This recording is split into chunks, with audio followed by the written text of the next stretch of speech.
आपके सिस्टम में XAMPP install होना चाहिए। जैम्प इंस्टॉल होने के बाद जस्ट आपको टाइप करना है लोकल होस्ट। आपका कुछ पेज इस तरीके से ओपन हो जाएगा और ये हमारा माई एसक्यूएल डेटाबेस है। आज मैं आपको बताऊंगा कि इस वीडियो में आप देखेंगे क्या कि आपको एक एक चीज हम लोग कोडिंग के थ्रू आज के लेक्चर में हम देखेंगे। मतलब क्या कि जैसे लास्ट सेशन में मैंने जो आपको बताया था, वहां पे मैंने क्या बताया था, जस्ट बटन पे क्लिक करते थे और वहां पे हर चीज क्रिएट हो जाता था, डेटाबेस बन जाता था, टेबल बनता था। लेकिन आज हम लोग कोडिंग के थ्रू करेंगे। लेकिन कोडिंग हमें इस पेज पे कहीं पे भी कोडिंग नहीं करना है। माई एसक्यूएल में हम कोडिंग नहीं करेंगे और ये सब कोडिंग होगा जावा में करेंगे। कैसे होगा, काफी डिटेल में समझना होगा, बहुत बारीकी से समझना होगा, तभी आप बेहतर कर पाएंगे। क्योंकि ये टॉपिक आपको हर जगह, एडवांस जावा के कोई भी टॉपिक पढ़ते हो, हर जगह पे आपको ये यूज होगा ही होगा। डेटाबेस के बिना कुछ नहीं हो सकता है। तो सबसे पहले अभी आपको कंसेप्ट समझना है। अभी जो मैं आपको टॉपिक बताऊंगा वो टॉपिक हमारा है एडवांस जावा का बहुत इंपॉर्टेंट पार्ट है, जिसको हम कहते हैं क्या, जिसको हम कहते हैं JDBC, राइट। जिसको हम कहते हैं जावा डेटा बेस कनेक्टिविटी। ठीक है। तो नाम से ही समझ में आ रहा है कि जावा को डेटाबेस से कनेक्ट करना हो तो आपको जावा डेटाबेस कनेक्टिविटी टॉपिक है, ये आपको समझना बहुत जरूरी होगा। तो कैसे कैसे यहाँ पे कर सकते हैं, देखिए सबसे पहले मुझे कनेक्टिविटी करना है, यानी आपके पास कुछ इस तरीके से चीजें हैं। ये मान लीजिए कि ये जावा है, ठीक है, और ये हमारा डेटाबेस है। यहाँ पे ये हमारा डेटाबेस है कुछ इस तरीके से। मैं यहाँ पे लिख देता हूँ क्या कि ये जावा है और ये डेटाबेस है। डेटाबेस में क्या यूज कर रहा हूँ, माई एसक्यूएल। ये क्या है, ये डेटाबेस। अब जावा है और माई एसक्यूएल डेटाबेस है, ये दोनों डिफरेंट प्लेटफॉर्म है, राइट। जावा डेटाबेस की बात नहीं समझेगा, और जो डेटाबेस है, डेटाबेस का जो सिंटैक्स है जावा में हम कैसे यूज करेंगे, यानी दोनों एक दूसरे के लैंग्वेज से बिल्कुल फ्रेंडली नहीं है। तो कैसे हम समझें, जैसे मान लो कि अगर आप इंडिया और चाइना एक दूसरे से अगर कुछ ट्रेड करना चाहता है, व्यापार करना चाहता है, बिजनेस करना चाहता है, तो एक बीच में ट्रांसलेटर होता है ना, जो चाइनीज, अगर इंडियन है तो उसको चाइनीज को भी उसको पता होना चाहिए। ऐसा कोई हो जो चाइनीज समझता हो और फिर चाइनीज में बात करके उससे इंटरेक्शंस कर सकता हो, या अगर चाइना को इंडिया से अगर काम है तो उसको हिंदी समझना होगा। इस कुछ इस तरीके से आप समझिए, ठीक है। तो यहाँ पे क्या काम कैसे होगा, इस चीज को आपको कैसे करेंगे, देखिए।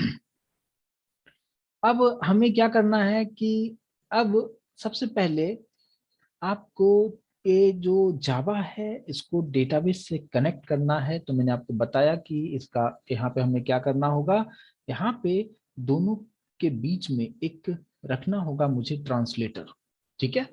और ट्रांसलेटर का ये काम क्या होगा, आप समझ में आ गया होगा कि इसके लैंग्वेज को इसमें कन्वर्ट करो, इसके लैंग्वेज को इसमें कन्वर्ट करो।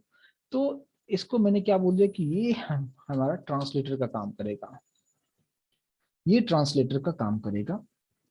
और अब क्या होगा कि जावा का जो भी काम है, अगर जावा को डेटाबेस से कनेक्ट करना है, यानी जावा से कुछ डेटा भेजना है माइस्क्यूएल को, या माइस्क्यूएल से कुछ डेटा इधर हमें लाना है, तो कैसे लाया जाएगा। इसके लिए आपको करना क्या होगा कि दोनों को कनेक्ट करने के लिए हमें एक रास्ता चाहिए, एक रोड चाहिए, राइट। तो यहाँ पे मैंने क्या बोल दिया कि ये जो है हमारा रोड होगा, जिसके थ्रू हम कोई भी चीज हम ले जा, जावा से कोई भी चीज हम चाहें तो हम डेटाबेस को दे सकते हैं, या डेटाबेस से वापस लाना होगा तो इसी रोड के थ्रू हम ले आएंगे, ट्रांसलेटर के हेल्प से हम ले आएंगे। आई होप कि इतना चीज समझ में आ रहा होगा। यस और नो में जरूर मुझे कंफर्मेशन देते रहिएगा, ताकि मुझे समझ में आए कि मेरी बात आप तक पहुंच रही है। तो ये चीज क्लियर होगा कि जावा और माई एसक्यूएल दोनों का सिंटैक्स कंप्लीटली अलग अलग होता है। तो मैंने एक ट्रांसलेटर के बारे में बताया कि ट्रांसलेटर जो है क्या करेगा, इसकी बातों को यहाँ तक समझाएगा, इसकी बातों को, और माइस्क्यूएल के पास जो भी सिंटैक्स है उसको हम जावा में भी यूज हम कर सकते हैं। लेकिन दोनों को कनेक्शन करना हो, यानी जावा से कोई सामान भेजना हो इधर माइस्क्यूएल के पास, तो हमें एक रोड चाहिए। उसी रोड से ट्रांसलेटर लेके जाएगा और डेटा और वहां पे जाके स्टोर कराएगा। तो बात ये है कि अब यहाँ पे कैसे ले जाया जाएगा। तो कोई भी प्रोडक्ट एक जगह से दूसरी जगह पे जब हम ले जाते हैं तो हमें क्या चाहिए, रोड तो बन चुका है, लेकिन हमें एक व्हीकल भी चाहिए, एक गाड़ी भी चाहिए ट्रांसपोर्ट के लिए। तो हमें एक गाड़ी चाहिए। तो मैंने यहाँ पे एक छोटा सा गाड़ी भी बना देते हैं। ठीक है, मैंने यहाँ पे एक छोटा सा गाड़ी बना दिया कुछ इस तरीके से। ये एक हमारे पास व्हीकल बन चुका है। और इस व्हीकल के हेल्प से हम क्या करेंगे, इस व्हीकल के हेल्प से जो भी जावा से कुछ डेटा ले जाना होगा डेटाबेस में, तो हम लोग आराम से यहाँ तक लेके आ जाएंगे। ठीक है, आने के बाद अब क्या होगा, अब गाड़ी जो है, अभी जो गाड़ी का जो डायरेक्शन है वो इस यहाँ से इस तरफ से जा रहा है। ठीक है, अब यहाँ पे आने के बाद क्या होगा कि डेटाबेस से जो भी चीजें लेना होगा वो डेटाबेस में लेगा। जैसे कि मान लीजिए कि एक बहुत बड़ा गोडाउन है, ठीक है, जिसमें बहुत सारे प्रोडक्ट्स कुछ भी रखे हुए हैं। और ट्रांसपोर्ट में के थ्रू अगर आप कोई भी ट्रक के थ्रू आप लेके जाना चाहते हो, तो सबसे पहले वो डायरेक्टली ट्रक में अपलोड नहीं होता है ना। उसके लिए वहां पे क्या रखा जाता है, एक छोटा सा बॉक्स रहेगा पहले। यहाँ से जो भी प्रोडक्ट निकलेगा, यहाँ से ये यहाँ से इसमें रखा जाएगा। और फिर यहाँ से आपको क्या करना होगा, उस ट्रक में फिर से लोड करना पड़ेगा। कुछ इस तरीके से मैंने यहाँ पे कर दिया, यहाँ से इस बॉक्स से इसमें रख दिया। और ये अब जो इसका जो डायरेक्शन होगा, है ना, इसका जो डायरेक्शन होगा इस तरफ चलेगा। और ये चलते हुए कहाँ पे आ जाएगा, ये जावा के पास आ जाएगा। कुछ इस तरीके से समझ सकते हैं। ठीक है, तो यहाँ पे टोटल कितने चीज हुआ, आप ये चीज समझिए। यहाँ पे सबसे पहले मैंने आपको बताया कि ट्रांसलेटर, एक चीज मैंने क्या बताया, ये हमारा ट्रांसलेटर है। दूसरा जो मैंने आपको बताया कि हमारे पास रोड भी होना चाहिए। तीसरा हमारे पास व्हीकल होना चाहिए। और फिर एक छोटा सा बॉक्स होना चाहिए, ताकि पहले इस डेटाबेस से कुछ डेटा निकालेंगे, इस बॉक्स में रखेंगे, और फिर इस बॉक्स से उठा के फिर इस जो भी व्हीकल है उसमें हम रखेंगे, और फिर जावा तक हम लेके आएंगे।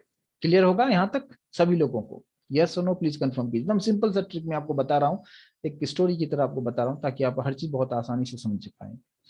अच्छा, अब आप देखिए, अब सिंपली आप ये समझिए क्या, कि मैंने क्या क्या बताया कि ट्रांसलेटर लिख दिया मैंने। अच्छा, यहाँ पे इसको भी लिख देता हूँ कि ये हमारा बॉक्स है ना, ये जो है बॉक्स है। अब ये तो जनरली मैंने समझने के लिए आपको बताया, लेकिन एक्चुअली इंटरनली तो हम कुछ ना कुछ क्लास होगा, वो क्लास का कैसे यूज हम करेंगे। तो सिंपल समझिए कि ये जो ट्रांसलेटर का काम कौन करता है, उसको उसका हम प्रोग्रामिंग में यानी जेडीबीसी में उसको कहते हैं ड्राइवर। ठीक है, ड्राइवर जो होता है वो ट्रांसलेटर का काम करेगा। ये जो रोड है, ये रोड जो है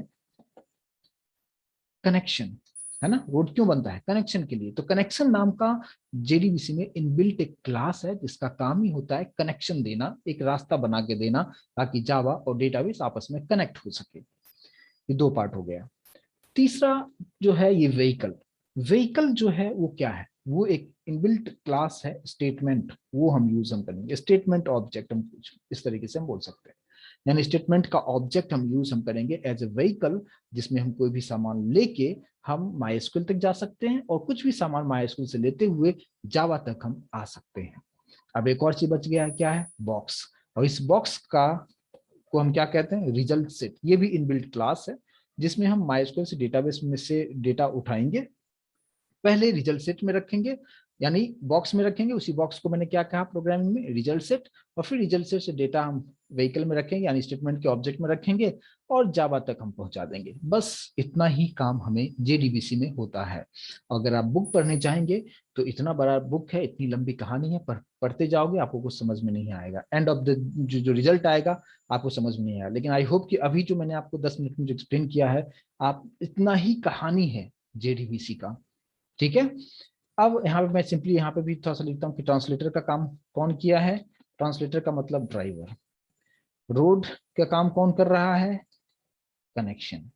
व्हीकल का काम कौन कर रहा है, व्हीकल का काम कौन कर रहा है, स्टेटमेंट का जो स्टेटमेंट क्लास का जो ऑब्जेक्ट होगा वो काम कर रहा है। बॉक्स का काम कौन कर रहा है, तो यहाँ पे रिजल्ट सेट काम कर रहा है। बस सिंपल सा है। थोड़ा सा मैं ऐसे कर देता हूँ ताकि लिंकिंग पता चले, थोड़ा सा आगे पीछे हो गया है। ठीक है, आई होप कि यहाँ तक चीजें समझ में आ गया होगा सभी लोगों को। मुझे कंफर्मेशन देंगे यहाँ तक। क्लियर है सभी को, कोई डाउट, ऑल क्लियर? यस बाकी लोग भी रिस्पॉन्ड कीजिए, सिर्फ एक दो लोग ही रिस्पॉन्ड कर रहे हैं, बाकी लोगों को समझ में नहीं आ रहा है तो उसके अकॉर्डिंगली आप रिस्पॉन्ड कीजिए, ठीक है। अगर समझ में आ रहा है तो रिस्पॉन्ड करेंगे, तभी तो मुझे समझ में आएगा कि हाँ आप तक मेरी बात पहुंच रही है, ठीक है। चलिए ठीक है, चलो ये तो क्लियर हो चुका है कि जेडीबीसी क्या है, कनेक्टिविटी है, कैसे कनेक्टिविटी होता है, क्या क्या हम क्लास यूज करेंगे, हर चीज के बारे में आपको यहाँ पे एकदम क्लियर पिक्चर आपको समझ में आ गया होगा। लेकिन इसको हम प्रोग्रामेटिकली हम किस तरीके से कर सकते हैं, कोडिंग में जितने भी क्लासेस मैंने बताया यही 4 क्लास हम करेंगे, और कैसे करेंगे यूज, उसके लिए हम आएंगे इक्लिप्स में, और वहां पे हम क्या सब चीजें करेंगे बहुत बारीकी से समझिए। मैं आ गया अब इक्लिप्स पे, और इक्लिप्स अभी आपके सामने ओपन है। अब इस इक्लिप्स में हमें एक सिंपल सा प्रोजेक्ट बनाना है, डायनेमिक प्रोजेक्ट नहीं बनाना है। डायनेमिक प्रोजेक्ट हम बाद में जब आगे हम बताएंगे जेडीबीसी हो जाएगा, और जब हम जेडीबीसी को सर्वलेट के साथ कनेक्ट करेंगे, at that time we have to use the concepts of dynamic web applications, but as for now I will create just simple Java project. तो कैसे हम बनाते हैं, राइट क्लिक करना है सिंपल सा, न्यू, और यहाँ पे प्रोजेक्ट पे क्लिक कीजिए, जावा प्रोजेक्ट को सेलेक्ट कीजिए। पहले हम लोग डायनेमिक लिया करते थे, यहाँ पे सिंपल जावा प्रोजेक्ट लेना है, नेक्स्ट बटन पे क्लिक करना है, और प्रोजेक्ट का नाम आप जो भी देना चाहें आप दे सकते हैं। मैंने यहाँ पे दे दिया जेडीबीसी पार्ट 1, है ना, कुछ नाम इस तरीके से दे दिया मैंने, नेक्स्ट किया और फिनिश कर दिया, इसको नो कर दीजिए। तो हमारे पास बन चुका है यहाँ पे जेडीबीसी पार्ट 1 बन चुका है, यहाँ तक क्लियर होगा। अब यहाँ पे हमें क्या करना है, सिंपल से एक क्लास क्रिएट करना है। क्लास कैसे क्रिएट करेंगे, सोर्स पे जाएंगे, राइट क्लिक करेंगे, न्यू क्लास, आप लोगों को अच्छी तरीके से आता होगा, पता होगा। यहाँ पे हमने कुछ पैकेज का नाम दे दिया, और क्लास का नाम हमने जो भी देना होगा, आप क्लास का नाम जो भी देना चाहें आप दे सकते हैं। मैंने यहाँ पे दे दिया माई क्लास। मेन मेथड को टिक कर लीजिए और फिनिश कर कीजिए आप, और आपके पास यहाँ पे बना बनाया एक कोड आ चुका है, एक क्लास आ चुका है। एडिशनल जो चीजें उसको हटा दें ताकि कोड एकदम नीट एंड क्लीन लगे, और कुछ इस तरीके से हमारे पास कोड आ चुका है। अब यहाँ पे जितने भी क्लासेस मैंने आपको बताया है उस सभी क्लासेस का यूज हम करेंगे, और अभी आप बेहतर तरीके से हर चीज को समझेंगे, क्योंकि कोर जावा आप लोग अच्छी तरीके से समझ चुके हैं, प्रैक्टिस अगर आपने किया होगा तो देखिए यहाँ पे मेन मेथड के ऊपर मैं कुछ वेरिएबल डिक्लेयर करता हूँ, और मेन मेथड के ऊपर जो भी वेरिएबल हम डिक्लेयर करते हैं उसको हम इंस्टेंस वेरिएबल कहते हैं, और या तो इंस्टेंस होगा या तो स्टैटिक होगा। इंस्टेंस होता है तो ऑब्जेक्ट बना के एक्सेस करना होता है, स्टैटिक होता है तो without creating the object you can access. तो हम यहाँ पे कुछ स्टैटिक वेरिएबल ले रहे हैं, स्टैटिक भी कर दिया, फाइनल भी कर दिया। फाइनल का भी मतलब बता चुका हूँ, स्टैटिक भी आप जानते हो। फाइनल का मतलब क्या होता है कि किसी वेरिएबल में एक बार जो वैल्यू आपने दे दिया वो वैल्यू चेंज नहीं होगा, और स्ट्रिंग में हमने रखा। यहाँ पे कुछ नाम देता हूँ मैं इसका, जेडीबीसी ड्राइवर, ठीक है, कुछ नाम इस तरीके से देते, जो भी आप नाम देना चाहो। मैंने वेरिएबल का नाम मीनिंगफुल दिया ताकि आपको चीजें समझ में आए कि अच्छा ये वेरिएबल का नाम है। लेकिन हम यूज क्या करेंगे, इसमें हम क्या स्टोर करेंगे, इसमें मैं ड्राइवर, इसका जो नाम है वो मैं स्टोर करूंगा, ठीक है। और डबल कोट क्यों रखा है, क्योंकि हमने इसको स्ट्रिंग में डिक्लेयर किया हुआ है, ठीक है। तो मैंने जो बताया था कि जो क्या बोलते हैं ट्रांसलेटर जो है, यहाँ पे ट्रांसलेटर का काम कौन करेगा, उसका पूरा नाम क्या है, वहां पे जस्ट मैंने आपको बता दिया था कि driver, but what is the full name of JDBC driver, उसका पूरा नाम क्या है। तो यहाँ पे आपको लिखना है, इसका पूरा नाम होता है com dot mysql dot jdbc dot driver, कुछ ऐसा आपको लिखना है, ठीक है। यानी ये लोकेशन भी आप समझ सकते हो कुछ इस तरीके से, आप एज इट इज पूरा आप नाम लिखिए, ये किसका नाम है, ये पूरा जेडीबीसी ड्राइवर का पूरा नाम है, ठीक है। अब यहाँ पे हमने पूरा दे दिया। अच्छा, बहुत सारे, जैसे लास्ट सेशन में भी हम डिस्कस किया था कि हमारे पास बहुत सारे डेटाबेस है, ऑरेकल है, माई स्क्यूएल में यूज कर रहा हूँ। तो यहाँ पे अगर ऑरेकल होता तो यहाँ पे ऑरेकल हो जाता, ठीक है, उसके अकॉर्डिंगली आप समझ सकते हैं। अब ये तो मैंने दे दिया कि ड्राइवर का, ये ड्राइवर का नाम है, लेकिन कनेक्ट कैसे करेंगे, है ना, ये कहाँ पे है, कहाँ पे। तो फिर से मैंने एक और वेरिएबल डिक्लेयर कर लिया, फाइनल स्ट्रिंग, और इसका नाम दे दिया क्या, डीबी, मतलब डेटाबेस URL, ठीक है। कुछ इस तरीके से मैंने नाम दे दिया, और वेरिएबल का नाम है, आप कुछ भी दे सकते हो। और यहाँ पे मैंने क्या रखा, डबल कोट के अंदर में, जेडीबीसी का कनेक्टिविटी कोलन माई से होगा, कोलन 2 बार स्लैश, कहाँ पे होगा, लोकल होस्ट पे होगा, और स्लैश, इस तरीके से। क्यों मैंने ऐसा लिखा, मुझे जेडीबीसी मतलब जावा का कनेक्टिविटी माई स्कूल पे करना है, बट माई स्कूल कहाँ पे है? लोकल होस्ट पे है। लोकल होस्ट क्यों लिखा मैंने? क्योंकि हम जब ब्राउजर पे लोकल होस्ट लिखते हैं तो ही ये माई स्कूल से कनेक्ट होता है। राइट, आई होप कि ये चीज समझ में आया होगा। तो हर बार इतना ना लिखना पड़े, जब भी हमें कनेक्टिविटी के लिए करना होगा तो इतना लाइन ना लिखना पड़े, जस्ट इस वेरिएबल का नाम लिख देंगे। ड्राइवर जहां पे भी यूज करना होगा जस्ट हम ये नाम लिख दिया करेंगे, क्योंकि मैंने पहले से पूरा नाम लिख दिया है, तो बार बार मुझे इतना लंबा कहानी नाम नहीं लिखना हो, सिंपल रखना हो, इसलिए मैंने जस्ट उसको वेरिएबल में स्टोर करके रख लिया है। आई होप कि ये दो पार्ट क्लियर होगा। यस और नो प्लीज मुझे कंफर्मेशन दीजिए। उसके बाद हमें करना क्या होगा कि अगर हमें यहाँ पे, मैंने आपको एक चीज और बताया था कि जब भी आप डेटाबेस से कनेक्शन करते हैं एट द टाइम आपको यूजर नेम एंड पासवर्ड लगता है, जो मैंने आपको बताया था कि डिफॉल्ट क्या होता है और अगर आप खुद से भी रखना चाहें तो क्या होता है। तो हम वो भी हमें करना पड़ेगा।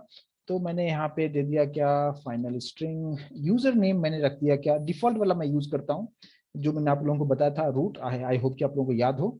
ठीक है, और मैंने यहाँ पे क्या कर दिया, मैंने स्टैटिक लिखना चाहिए था ना। ठीक है, और सेम उसी तरीके से हम लोगों ने यहाँ पे स्टैटिक फाइनल स्ट्रिंग और एक पासवर्ड वेरिएबल का नाम दे दिया पास, और पास में हमें कुछ देना नहीं है, क्योंकि जब अगर अगर आप रूट यूज करते हो तो आपको मतलब पासवर्ड कुछ देने की जरूरत यहाँ पे बिल्कुल नहीं है।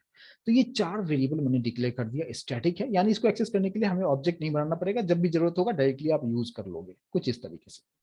चलिए, ये चीज अगर समझ में आ गया है तो अब हम बात करते हैं कि अभी जो जो क्लासेस के बारे में मैंने आपको बताया उस क्लास को हमें के लिए ऑब्जेक्ट बनाना पड़ेगा। लेकिन ऑब्जेक्ट जो नॉर्मली तरीके से बनाया करते थे थोड़ा सा डिफरेंट स्टाइल में बनाऊंगा ऑब्जेक्ट। यहाँ पे कैसे होता है देखिए, कनेक्शन क्लास मैंने आपको बताया, इसका कुछ ऑब्जेक्ट का नाम दे दिया और इनिशियलाइज कर देता हूँ नल से, ताकि हम बाद में हम जो भी चीजें चेंजेस करना चाहें हम कर सकते हैं। तो कनेक्शन ले लिया एक, और स्टार्टिंग में नल वैल्यू दे दिया इसको। स्टेटमेंट क्लास जो मैंने बताया था कि व्हीकल की तरह काम करता है, तो इसलिए मैंने इसका एक ऑब्जेक्ट बना दिया, स्टार्टिंग में इसको नल वैल्यू देके छोड़ दिया है। अब आपको ये एरर क्यों दिखा रहा है? क्योंकि ये एडिशनल क्लास आप यूज कर रहे हो, इट मींस आपको इंपोर्ट करना पड़ेगा। एम आई राइट? है ना? तो कैसे करेंगे इंपोर्ट, आप लोग अच्छी तरीके से जानते हैं। या तो आप डायरेक्टली कर्सर को यहाँ पे रखेंगे, आपको दिखेगा इंपोर्ट, है ना? यहाँ पे कनेक्शन, और ये कहाँ पे आ जाता है, java.sql पैकेज के अंदर में ये सभी क्लासेस है। ठीक है, तो आप डायरेक्टली आप यहाँ पे इसको क्लिक करेंगे, ऊपर आप देख पाएंगे आ चुका है। सेम उसी तरीके से फिर स्टेटमेंट क्लास में जाएंगे, फिर आपको यहाँ ध्यान इस बात का देना है कि एसक्यूएल वाला लेना है, बीन्स वाला नहीं लेना है। ठीक है, आप फिर से यहाँ पे क्या करेंगे, java.sql जो स्टेटमेंट है उसको आप इंपोर्ट कर लेंगे, और ये इंपोर्ट होके आ चुका है।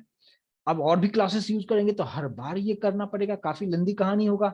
इससे बेहतर क्या होगा, इस सेकेंड लाइन को हटा दो, और एसक्यूएल के बाद कोई बताएगा क्या लिख सकते हैं हम लोग, मैंने इसके बारे में जिक्र कर चुका हूं, स्टार कर दो। स्टार इंडिकेट करता है क्या, कि एसक्यूएल पैकेज के अंदर में जितने भी इनबिल्ट क्लासेस है, सभी क्लासेस को हम इस पर्टिकुलर फाइल के लिए हम यूज कर सकते हैं। आई होप कि ये चीज क्लियर होगा। स्टार मैंने क्यों लिख दिया, instead of using bar bar import करो डायरेक्टली डॉट स्टार कर दो, बस इसके अंदर में जितने भी पैकेज है सबका आप एकदम बिंदास यूज कर सकते हैं। ठीक है, चलिए ये कहानी आपको समझ में आ गया होगा। अब बात करते हैं कि चलो ठीक है, यहाँ तक तो है, कनेक्शन ओके है, स्टेटमेंट ओके है, सब कुछ ओके है, लेकिन अब बात करते हैं क्या कि जो ड्राइवर जो है मैंने जो बनाया, जिसको बताया था ट्रांसलेटर, उसको एक्टिवेट कैसे करेंगे, है ना? तो उसके लिए हम, हमारे पास इनबिल्ट एक क्लास है। अच्छा, एक क्लास जो है एक इनबिल्ट क्लास है, सही से समझना आप, सी कैपिटल है। ठीक है, हम लोग जो नॉर्मली जो क्लास बनाते हैं यहाँ पे, ये क्लास जो है ये क्लास डिफरेंट है। ठीक है, ये जस्ट यहाँ पे कीवर्ड की तरह काम करता है, लेकिन ये क्लास इनबिल्ट क्लास है जावा में। ठीक है, तो class dot for name inbuilt method होता है, और इसके अंदर आपको बताना होगा कि आपने जो भी ड्राइवर मैनेजर है, जो ड्राइवर आपने यूज किया है, उसका आप नाम लिख दो। हमने क्या नाम रखा हुआ है, हमने रखा हुआ जेडीबीसी ड्राइवर, है ना? जस्ट ये लिख दिया मैंने। तो इसे, और जेडीबीसी ड्राइवर का मतलब क्या, जेडीबीसी ड्राइवर किसके अंदर में है ना? ये पूरा जेडीबीसी के अंदर मैंने ये पूरा रखा था, तो ये पूरा नाम नहीं लिख के जस्ट मैंने इस वेरिएबल का नाम लिख दिया, तो इसे ये एक्टिवेट हो जाएगा। बट आप देखेंगे कि ये तो एरर दिखा रहा है, एरर क्यों दिखा रहा है? आप कर्सर यहाँ पे रख के आप देखो तो आपको बता रहा है कि ऐड थ्रोज, मतलब ये कंपाइल टाइम एक्सेप्शन है। अगर आप लोगों ने एक्सेप्शन हैंडलिंग को अच्छी तरीके से समझा होगा तो यहाँ पे मैंने बताया था कि एक्सेप्शन दो टाइप से होता है, compile time and run time. और कंपाइल टाइम एक्सेप्शन को हैंडल करने के लिए दो तरीके होते हैं, या तो आप ट्राई कैच यूज करो या तो आप थ्रोज कर लो। एम आई राइट? ऐसे ही कुछ बताया था मैंने, ठीक है। और अब इसको हम क्या करेंगे, या तो आप थ्रोज डायरेक्टली मार दो या सराउंड विथ ट्राई कैच। अब दोनों चीज आप बेहतर तरीके से समझते होंगे आप लोग, ठीक है। तो हमने सिंपली यहाँ पे क्या किया, हमने सिंपली हमने यहाँ पे रखा कर्सर को, गया कर्सर को यहाँ पे रखते हैं और ऐड कर दो। आप देखो ऑटोमेटिक उसने थ्रोज मार दिया, यहाँ पे throws class not found exception, और आपका एरर सॉर्ट आउट हो चुका है, ठीक है। ये कंपाइल टाइम एक्सेप्शन था, उसको हैंडल कर लिया। अब इसके बाद हम करते हैं क्या कि थोड़ा सा एक मैसेज देते हैं यूजर को सिस्टम डॉट आउट पे, क्या कि क्रिएटिंग से पहले पहले कनेक्टिंग करते हैं, है ना। कनेक्टिंग टू डेटाबेस, एक यूजर को मैसेज देंगे, जैसे प्रोग्राम रन होगा तो उसको दिखाएंगे कि हाँ पहले कनेक्ट हो रहा है, ठीक है। तो कनेक्ट होगा कैसे? अब देखिए, कनेक्शन करने के लिए हमें क्या करना होगा, जो मैंने क्या बताया था, कनेक्शन कैसे होगा, रोड के थ्रू, है ना। यानी जो रास्ता हमने जो बनाया था, और उसके लिए मैंने क्या बताया था, कनेक्शन। नाम से ही समझ में आ रहा है। तो उसका ऑब्जेक्ट क्या है, CONN, हमने ऑब्जेक्ट का नाम रखा है। ऑब्जेक्ट का नाम आप कुछ भी रख सकते हो, इक्वल्स टू। अब यहाँ पे एक इनबिल्ट क्लास यूज करते हैं, ड्राइवर मैनेजर। नाम से समझ में आएगा, driver manager dot get connection. अब जैसे मैं जिससे लिखा हूँ डॉट गेट, आप वहां पे देख सकते हो सबसे पहला वाला जो ऑप्शन है उसी को जस्ट एंटर कर लिया मैंने। और यहाँ पे आपको लिखना होगा, क्या क्या लिखना होगा, इसके अंदर में 3 पैरामीटर आपको देना होगा। एक होगा DB URL, ठीक है, एक ये हो गया, कॉमा देते हुए यूजर, कॉमा देते हुए पास, और यहाँ पे सेमीकोलन। फिर से ये एरर आपको दिखा रहा है, यहाँ पे कर्सर रखेंगे, फिर से यहाँ वही कंपाइल टाइम एक्सेप्शन आएगा, आ सकता है। यहाँ पे थ्रोज आप कर दीजिए, SQL एक्सेप्शन आप देख पाएंगे यहाँ पे, ठीक है। ये भी सॉर्ट आउट हो गया। अब इसका इस लाइन का क्या मतलब है, ये इसे समझिए। ड्राइवर मैनेजर इनबिल्ट क्लास है, जिसके अंदर में एक मेथड है, स्टैटिक मेथड है ये गेट कनेक्शन। इसलिए डायरेक्टली क्लास के नाम से ही हमने डॉट ऑपरेटर यूज करते हुए इस मेथड को कॉल कर दिया, और इस मेथड के अंदर में 3 पैरामीटर दिया। मैंने ये बता रहा हूँ कि मुझे कनेक्शन तो करना है, बट किसके साथ कनेक्शन करना है। और DB URL के अंदर में मैंने पूरा कहानी लिखा है कि देखो भाई, JDBC को कनेक्ट करो MySQL के साथ, लोकल होस्ट पे कनेक्ट करो। तो इतना लंबा कहानी नहीं लिखते हुए मैंने जस्ट DB URL में सेव करके रखा था, बस वही DB URL यहाँ पे यूज कर दिया। लेकिन फिर से ये पूछेगा कि अगर आप लोकल होस्ट से कनेक्ट कर रहे हो, यानी MySQL से जब कनेक्ट कर रहे हो, तो what is the user name and password of MySQL। तो मैंने उसके लिए भी तैयार हूं, मैंने बोल दिया कि इस यूजर नेम रूट रखा मैंने, और पासवर्ड यहाँ पे जो है वही ले लो आप। तो इसके थ्रू वो कनेक्टिविटी आपको करके दे देगा, और ये सब कुछ कनेक्ट होके हमने कहाँ पे आ गया, कौन ऑब्जेक्ट में स्टोर करके हमने रख लिया है सारा चीज, ठीक है।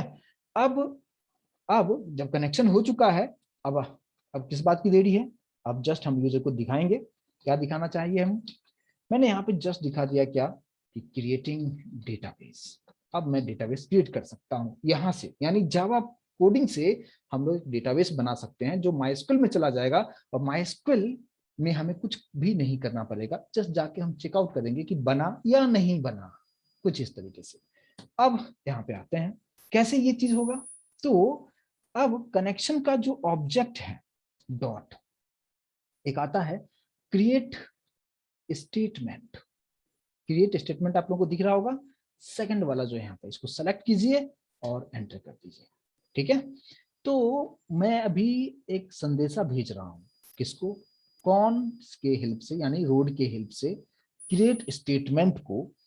और ये कौन ले जाएगा, मैंने क्या बताया था, एक व्हीकल था, वो डेटाबेस के पास जाएगा। तो ये इंफॉर्मेशन हमें किसे देना होगा, स्टेटमेंट को। स्टेटमेंट का काम क्या था, मैंने ये बताया था, स्टेटमेंट का काम व्हीकल की तरह है, यहाँ से जो इंफॉर्मेशन देंगे स्टेटमेंट व्हीकल में बैठेगा और फिर वो डेटाबेस में जाएगा। तो इसको स्टोर कहाँ पे कर देंगे, स्टेटमेंट के ऑब्जेक्ट में, है ना, जो व्हीकल की तरह काम करेगा। अब सारा इंफॉर्मेशन STMT के पास में आ चुका है, यानी गाड़ी पे लोड हो चुका है ये। अब नीचे आते हैं। अब मैंने क्या किया कि MySQL में जब भी डेटाबेस क्रिएट करना होता है तो आपको MySQL का सिंटैक्स यूज करना पड़ेगा। तो मैंने क्या किया कि चलो ठीक है, एक मैंने वेरिएबल डिक्लेयर कर लिया, कुछ भी नाम दे दिया, स्ट्रिंग SQL नाम दे दिया, ठीक है, आप कुछ भी नाम दे सकते हो। और यहाँ पे मैंने डेटाबेस क्रिएट करने का एसक्यूएल में क्या सिंटैक्स होता है आप लोग अच्छी तरीके जानते होंगे, लास्ट सेशन में भी डिस्कस किया था मैंने आपको बताया था क्रिएट डेटाबेस, और डेटाबेस का नाम जो भी देना चाहो आप दे सकते हो, मैंने ईएमपी दे दिया, यानी ईएमपी नाम का एक डेटाबेस मुझे क्रिएट करना है। उसके लिए माइस्क्यूएल में ये सिंटैक्स आप लिखोगे तो क्रिएट होगा। लेकिन ये जो मैंने लिखा है ये जावा का तो सिंटैक्स है नहीं, तो फिर ये काम कैसे करेगा। लेकिन मैंने क्या किया है, मैंने यहाँ पे क्रिएट स्टेटमेंट को एक्टिवेट करते हुए यहाँ पे स्टेटमेंट ऑब्जेक्ट को दे दिया। स्टेटमेंट ऑब्जेक्ट क्या करेगा, स्टेटमेंट ऑब्जेक्ट के हेल्प से इस चीज को हम रन करवा सकते हैं। क्योंकि अब हम कैसे इसको एग्जीक्यूट करवाएंगे, स्टेटमेंट ऑब्जेक्ट आप यूज कीजिए। अच्छा एक चीज और बताऊं कि ये मैंने पूरा कैपिटल में लिखा है। आप एसक्यूएल का जो सिंटैक्स है, माई एसक्यूएल का जो सिंटैक्स है, आप कैपिटल स्मॉल जैसा मर्जी वैसा आप लिख सकते हो, कोई इशू नहीं आएगा, ठीक है। अब स्टेटमेंट का ऑब्जेक्ट यूज करते हुए डॉट एग्जीक्यूट अपडेट एक मेथड होगा, एग्जीक्यूट अपडेट मेथड, ठीक है। और ब्रैकेट में आप एसक्यूएल को पास कर दो, ठीक है। तो ये स्टेटमेंट जो था क्रिएट डेटाबेस ईएमपी, ये किसमें स्टोर था, एसक्यूएल में। वही मैंने किसको दे दिया, स्टेटमेंट के ऑब्जेक्ट के हेल्प से एग्जीक्यूट अपडेट मेथड को कॉल किया। और एग्जीक्यूट अपडेट का मेथड का काम ही है कि एसक्यूएल के सिंटैक्स को जावा में एग्जीक्यूट करा देगा। और जैसे ये पार्ट एग्जीक्यूट होगा, इसका मतलब है कि इस डेटाबेस के अंदर में, माइस्क्यूएल के अंदर में जाते हुए वो एक ईएमपी नाम का डेटाबेस क्रिएट कर देगा। और यूजर को समझने के लिए एक मैसेज यहाँ पे आप दे दो। और मैंने यहाँ पे क्या दे दिया कि database has been created, just इतना लिखते हैं काफी है। आई होप कि समझ में आया होगा, यस नो प्लीज मुझे कंफर्म कीजिए यहाँ तक।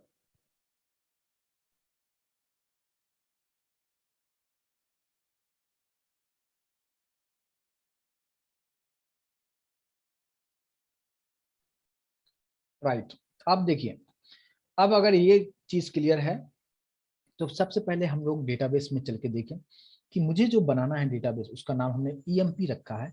यहाँ पे पहले एक एक चीज बारीकी से देखो कि ईएमपी नाम का कोई डेटाबेस पहले से बना हुआ तो नहीं है। यस है या नहीं है, आप लोगों को क्या लग रहा है, ईएमपी नाम का कोई डेटाबेस यहाँ पे है। आप एक एक चीज आप देख सकते हो, ईएमपी नाम का कोई डेटाबेस यहाँ पे अवेलेबल नहीं है, ठीक है। इसका मतलब है कि ओके नहीं है, चलो ठीक है। अब हम इस प्रोग्राम को अगर रन करते हैं तो, और फिर अब उस वहां पे जाके देखेंगे तो ईएमपी नाम का डेटाबेस बनना चाहिए। अगर मैंने सब कुछ सही से कोडिंग किया होगा तो बनेगा। लेकिन जब भी जावा को डेटाबेस से कनेक्ट करते हैं तो वहां पे एक कनेक्टर हमें चाहिए होता है, जो कि एडिशनल जार फाइल होता है। एडिशनल जार फाइल का मतलब क्या, कि पहले से आपको इस पर्टिकुलर प्रोजेक्ट में एक जार फाइल ऐड करना होगा। वो कहाँ मिलेगा, आप गूगल पे जाके डाउनलोड कर सकते हैं। लेकिन यहाँ पे मैं आपको जब ये वीडियो जब अपलोड करूंगा तो उसके नीचे वो चीज आपको डाल दिया करूंगा, आप वहां से डायरेक्टली डाउनलोड कर लेंगे। देखिए कैसे ऐड करते हैं, बहुत बारीकी समझना है, यहाँ पे सब लोग मिस्टेक करते हैं। प्रोजेक्ट सेलेक्ट रखते हुए राइट क्लिक करना है, प्रॉपर्टीज में जाना है, जावा बिल्ड पाथ को सेलेक्ट करना है। यहाँ पे बहुत सारे ऑप्शंस होंगे, जब फर्स्ट टाइम जाएंगे तो हो सकता है वो सोर्स पे हो सकता है प्रोजेक्ट पे हो, तो आपको लाइब्रेरीज सेलेक्ट करना है। लाइब्रेरीज टैब के अंदर जाना है, आपको मिलेगा ऐड लाइब्रेरी, यहाँ पे आप क्लिक करेंगे। फिर आप यहाँ पे यूजर लाइब्रेरी को सिलेक्ट करना है, फिर नेक्स्ट करना है। नेक्स्ट करने के बाद आप अपने सिस्टम में जाएंगे तो आपको ये कुछ नहीं मिलेगा, कंप्लीटली ब्लैंक होगा, ठीक है। तो वहां पे क्या करना होगा, फिर से आपको यूजर लाइब्रेरीज पे क्लिक करना है। यहाँ पे कर दो क्या, न्यू बटन पे क्लिक करेंगे। यहाँ पे एक लाइब्रेरी नया बनेगा, मैंने बोल दिया न्यू कनेक्टर, है ना। कुछ इस तरीके से नाम दे दिया, ये जस्ट फोल्डर का नाम है। और ओके करेंगे, ये बन चुका है एक फोल्डर जिसके अंदर कोई भी फाइल नहीं है। इस फाइल इस फोल्डर को जस्ट सेलेक्ट कीजिए और ऐड जार्स बटन पे क्लिक कर दीजिए। जैसे ऐड जार्स पे क्लिक करेंगे ये आपके सिस्टम को ओपन कर देगा, ठीक है। और मैंने पहले से डाउनलोड करके रखा हुआ है जिसका नाम है माई एसक्यूएल कनेक्टर। आप देख सकते हैं यहाँ पे माई एसक्यूएल कनेक्टर के अंदर जाएंगे, ये है, नाम से समझ में आ जाएगा कि माई एसक्यूएल कनेक्टर जावा, मतलब एक एडिशनल एक जार फाइल है जिसके हेल्प से आप जावा को डेटाबेस से कनेक्ट करने के लिए, ये फाइल कंपलसरी तौर पे चाहिए ही चाहिए। अगर ये फाइल नहीं है you can not connect Java with database. तो इसलिए ये फाइल आपको लेना होगा, इसको सेलेक्ट कीजिए, ओपन कीजिए, ये कुछ इस तरीके से आएगा। और अगर इस तरीके से आया तो आप बस ओके कीजिए।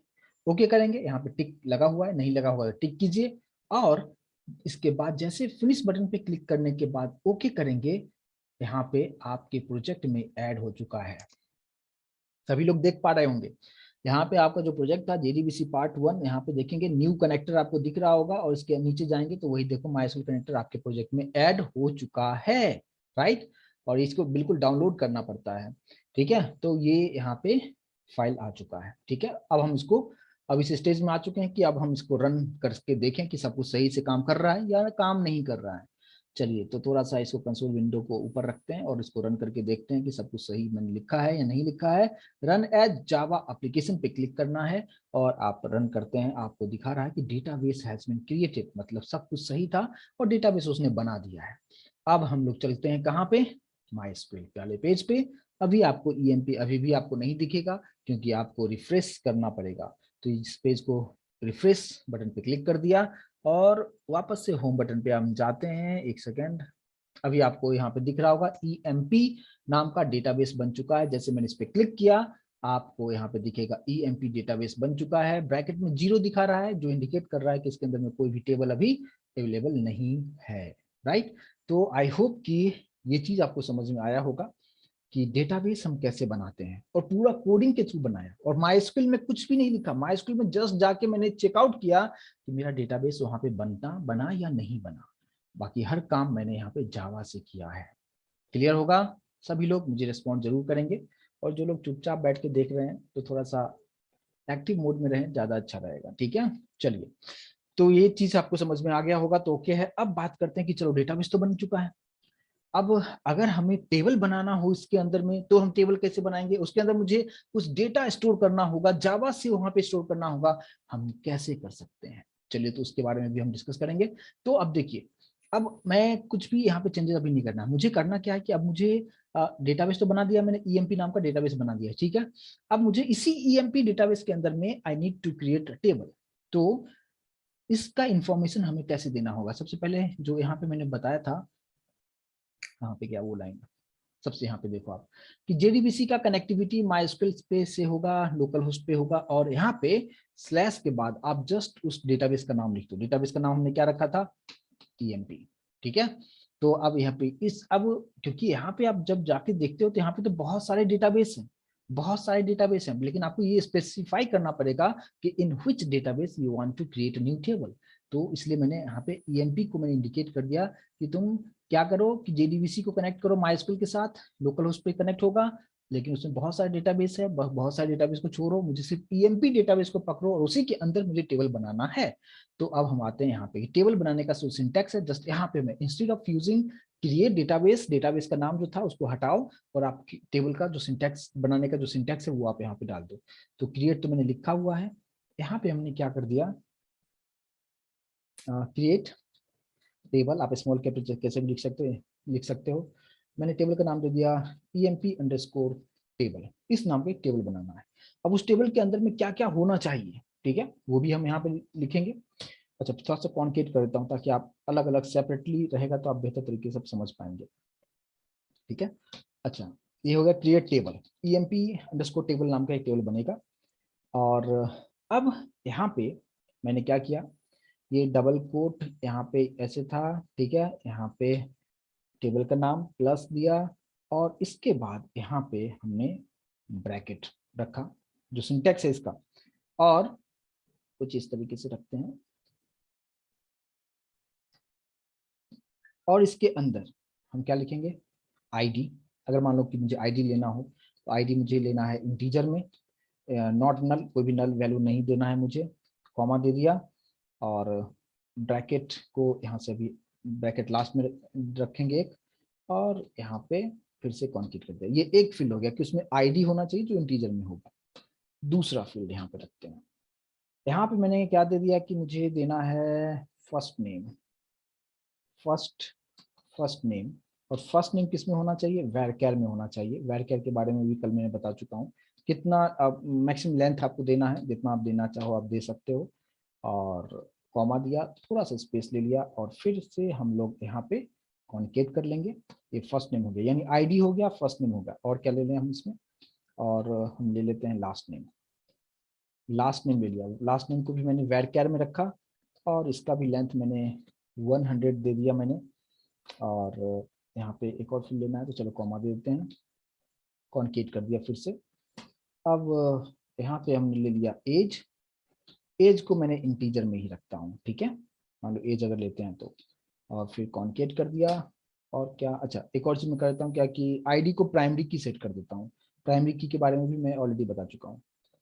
प्राइमरी की हमने यहाँ पे सेट कर दिया है, किसको वो भी बताना पड़ेगा, ब्रैकेट में आईडी को प्राइमरी की सेट कर दो, कुछ इस तरीके से यहाँ पे बता दिया मैंने। और इसको ब्रैकेट को क्लोज कर दीजिए, ठीक है। और फिर लास्ट में सेमीकोलन, कुछ इस तरीके से। यानी अभी हम लोग एक टेबल क्रिएट करेंगे जिसका नाम होगा ईएमपी टेबल, जिसके अंदर में फील्ड्स होगा ID, first name, last name और एज, यानी 4 फील्ड्स होंगे। आईडी को इंटीजर में रखा है, नॉट नल मतलब नल नहीं होगा वैल्यू, और प्राइमरी की भी मैंने इसको सेट कर दिया। ये सिंटैक्स है, ये कंप्लीटली MySQL का सिंटैक्स है। अब ये सिंटैक्स जावा में कैसे रन होगा, एग्जीक्यूट अपडेट एसक्यूएल लिखेंगे, एसक्यूएल के अंदर में जो भी पार्ट है वो एग्जीक्यूट करेगा और सब कुछ सही अगर होगा तो आप यहाँ पे एक मैसेज दीजिए कि टेबल हैज बीन क्रिएटेड। बस इतना सा काम करना है। और डेटाबेस का नाम मैंने ऊपर इंडिकेट कर ही दिया कि कहाँ पे जाके बनाना है, तो ईएमपी नाम जो डेटाबेस है उसके अंदर में जाके वो क्रिएट कर देगा। और अब अगर मैं इसको रन करके देखते हैं कि अगर मैंने सब कुछ सही लिखा है क्या, राइट क्लिक करते हैं, रन एज जावा एप्लीकेशन, और आप देखेंगे कि टेबल हैज बीन क्रिएटेड। और अब इसको चेकआउट कैसे करेंगे, चलते हैं डेटाबेस में और यहाँ पे पेज को रिफ्रेश थोड़ा सा कर लें, और आप देख पाएंगे कि ईएमपी के अंदर जहाँ पे पहले 0 था अब हो चुका है 1, और टेबल का नाम EMP_ टेबल था। जैसे यहाँ पे क्लिक करेंगे आपको दिखा रहा है कि 0 रोज, मतलब टेबल बन चुका है जो हमें बनाना था, ID, first name, last name और एज। आप देख पाएंगे 4 फील्ड्स बन चुका है, और इसको बनाने के लिए कंप्लीट मैंने जावा में सब कुछ किया है। कल की तरह लास्ट सेशन जो देखा था जस्ट क्लिक क्लिक करते गया था, ऐसा नहीं, सब कुछ कोडिंग के थ्रू यहाँ पे हो रहा है। तो डेटाबेस बन चुका है, टेबल बन चुका है। अब डेटा को स्टोर कैसे करेंगे, अगर कुछ डेटा स्टोर करना होगा तो उस डेटा को हम कैसे किस तरीके से स्टोर कर सकते हैं। तो डेटा स्टोर करने के लिए बहुत ईजी है, बस आपको आना है यहीं पे, इसी पार्ट को यहाँ से हटा दो, यानी ये टेबल क्रिएशन का कोड का काम खत्म। अब मुझे यहाँ पे क्या करना है कि इंसर्ट वाला कोड आप डाल दो। इंसर्ट वाला कोड हम कैसे डालेंगे, तो इंसर्ट करने के लिए कोड क्या होता है, इंसर्ट इनटू, ये बिल्कुल MySQL का सिंटैक्स है, ठीक है, और मीनिंगफुल है, समझ में आएगा कि इंसर्ट इनटू टेबल का नाम, टेबल का नाम क्या था, टेबल का नाम था EMP_TBL, राइट, यही था ना, एक बार चेक कर लो। यस, EMP_ नहीं टेबल था, EMP_ पूरा टेबल लिखा मैंने, है ना। तो यहाँ पे टेबल कुछ इस तरीके से EMP_ टेबल मैंने यहाँ पे नाम दे दिया है। और इसके बाद यहाँ पे हमने अलग अलग वैल्यू देता हूँ, तो यहाँ पे कुछ ऐसा करता हूँ कॉन्केट करते हुए, और फिर आप बिना कॉन्केट किए भी कर सकते हैं। मैं यहाँ पे अलग अलग लाइन कर रहा हूँ ताकि आप अलग अलग चीज़ों को बेहतर तरीके से समझ पाएं। अभी यहाँ पे मैंने क्या दे दिया कि वैल्यूज, अब वैल्यूज में क्या क्या होगा, आईडी मैंने दे दिया 1, कुछ नाम देना है तो आप कुछ नाम दे सकते हो मैंने, लेकिन यहाँ पे सिंगल कोट में नाम देते हैं, ठीक है, मैंने कुछ ABC नाम दे दिया, ये फर्स्ट नेम हो जाएगा, ठीक है। और लास्ट नेम हमने क्या दे दिया, लास्ट नेम हमने दे दिया XYZ, कुछ इस तरीके से। एज हमने दे दिया 20, हो गया। और इसके बाद डबल कोट है, और फिर लास्ट में हम सेमीकोलन देके कहानी को खत्म कर देंगे। तो आई होप ये चीज समझ में आ रहा होगा कि इंसर्ट करना है कौन से टेबल में, इस टेबल में क्या क्या वैल्यूज, 1 तो 1 किसको आ जाएगा, आईडी को, ABC first name, last name XYZ, 20 age को चला जाएगा, ठीक है। और बस कहानी खत्म। और यहाँ पे आप मैसेज डाल दो क्या कि data has been inserted, inserted, कुछ इस तरीके से, ठीक है। और जैसा कि अभी आपने देखा था कि यहाँ पे क्या दिखा रहा था, यहाँ पे जैसे इस पे आप क्लिक करते हो, इस टेबल पे यहाँ पे क्लिक करते हो तो आपको क्या दिखा रहा है, 0 रोज, यानी कोई भी डेटा अभी इसमें स्टोर्ड अभी नहीं है। तो यहाँ पे हमने राइट क्लिक करके इसको रन करके देखें कि सब कुछ सही है क्या, डेटा हैज बीन इंसर्टेड, यानी जावा से हम कोई डेटा सेंड कर रहे हैं MySQL को। और अब आप यहाँ पे आइए और ये EMP_ जो टेबल है उस पर क्लिक करके देखेंगे, आप देख पाएंगे कि 1 first name ABC, last name XYZ और एज 20 यहाँ पे आके स्टोर हो चुका है। और मल्टीपल डेटा आप सेंड कर सकते हैं, जैसे मान लो कि अब दूसरा डेटा आप सेंड करना चाहते हो, मैंने यहाँ पे दे दिया 2, यहाँ पे कुछ दे दिया, क्या दे दिया मैंने VVV कुछ भी ऐसे ही दे दिया मैंने, और यहाँ पे दे दिया y इस दे दिया मैंने 30, सेव किया, कंट्रोल एस, और फिर से रन करते हैं इसको एज ए जावा एप्लीकेशन। आप रन कीजिए, डेटा हैज बीन इंसर्टेड, और अब डेटाबेस में आके देखिए और इसको क्लिक कीजिए, आप देख पाएंगे डेटा आ चुका है। कितना एन नंबर ऑफ डेटा आप स्टोर कर सकते हो, 1000 2000 जितना चाहो उतना डेटा आप स्टोर आप कर सकते हैं। ठीक है, तो ये मैंने जो बताया आपको कि डेटाबेस हम कैसे क्रिएट कर सकते हैं, कौन कौन से क्लास यूज होता है, कहाँ पे क्या लिखना है, हर चीज के बारे में मैंने आपको काफी डिटेल में बताया। आई होप कि आप लोगों को ये कंसेप्ट आपको अच्छी तरीके से समझ में आया होगा। यस और नो प्लीज रिस्पॉन्ड जरूर कीजिए।